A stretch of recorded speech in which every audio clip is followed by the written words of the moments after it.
Usai melaksanakan sholat Idul Fitri, pejabat Gubernur Sumatera Selatan Agus Fatoni menggelar open house halal bihalal bersama dengan Forkopimda dan masyarakat. Open house ini digelar selama 2 hari, Lebaran pertama dan kedua, agar dapat bersilaturahmi dan berinteraksi dengan masyarakat Sumatera Selatan.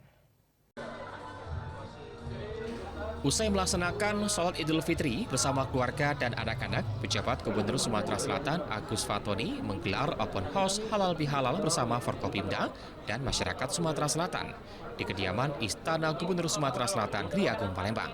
Secara bergantian, Forkopimda dan masyarakat bersalaman dan bercengkrama bersama pejabat Gubernur Sumatera Selatan Agus Fatoni didampingi oleh PJ Ketua Tim Penggerak PKK Sumatera Selatan Tias Fatoni serta Sekda Provinsi Sumatera Selatan S.A. Supriyono. Open house halal bihalal yang digelar pemerintah Provinsi Sumatera Selatan bersama Forkopimda dan masyarakat dilaksanakan selama 2 hari. Hal ini bertujuan untuk merajut tali silaturahmi dan berinteraksi secara langsung dengan masyarakat Sumatera Selatan. Selain itu, momen itu merupakan bentuk rasa syukur dan kebahagiaan sebagai umat muslim yang telah melaksanakan ibadah puasa selama 1 bulan penuh dan menggapai kemenangan dengan sukacita. Bersilaturahmi di sini bersama-sama dengan kami. Tadi hadir Forkopimda, kemudian dari instansi vertikal, dari internal kami di pemerintah provinsi, kemudian dari BUMD, BUMN, dan juga masyarakat.